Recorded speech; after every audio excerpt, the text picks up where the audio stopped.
Peristiwa ini terjadi tidak lama setelah Rasulullah dan para sahabat hijrah dari Mekah ke Madinah. Saat itu, kota Madinah sedang mengalami krisis air dan kemarau yang panjang. Kondisi pada saat itu sangat memprihatinkan.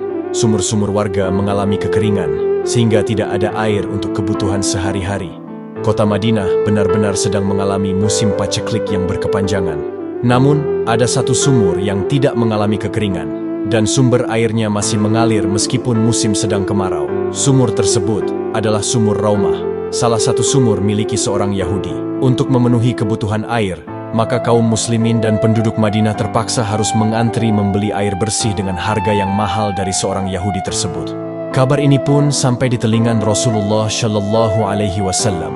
Kemudian beliau bersabda, "Wahai sahabatku, siapa saja di antara kalian yang menyumbangkan hartanya untuk dapat membebaskan sumur itu, lalu menyumbangkannya untuk umat, maka akan mendapat surganya Allah Ta'ala."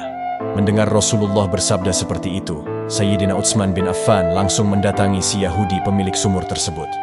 Negosiasi pun dilakukan sahabat Utsman. Yahudi tersebut mematok harga sangat tinggi untuk sumur tersebut. Yahudi itu berdalih, sumur itu adalah sumber penghasilnya.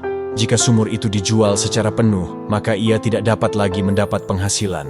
Namun, dengan kepandaian Utsman bin Affan dalam bernegosiasi, Sayyidina Utsman membeli setengah sumur tersebut. Kedua belah pihak pun sepakat menggunakan sumur tersebut secara bergantian.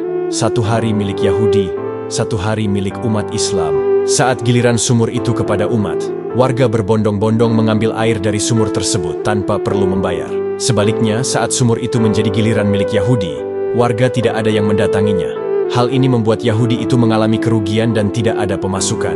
Akhirnya Yahudi tersebut mendatangi Sayyidina Utsman bin Affan dan menawarkan sumur itu secara penuh. Tanpa pikir panjang, Sayyidina Utsman bin Affan membeli sumur tersebut dengan harga 20.000 dirham, sehingga kepemilikan sumur tersebut menjadi hak Utsman bin Affan.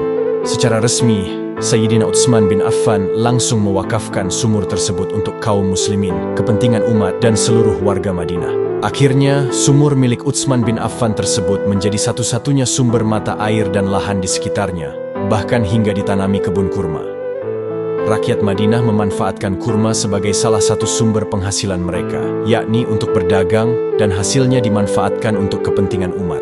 Karena sumur wakaf tersebut, akhirnya kebun kurma terus meluas, dan pohon kurma terus bertambah, bahkan dapat diwariskan dari generasi ke generasi. Pengelolaan secara turun-temurun dari khalifah, kemudian Daulah Utsmaniyah, dan terakhir dikelola oleh pemerintah Arab Saudi, dan seluruh keuntungan dari penjualan kurma akan disalurkan ke anak yatim. Sebagian lagi akan disimpan di rekening bank yang berada di bawah pengawasan Departemen Pertanian, tentunya atas nama Utsman bin Affan.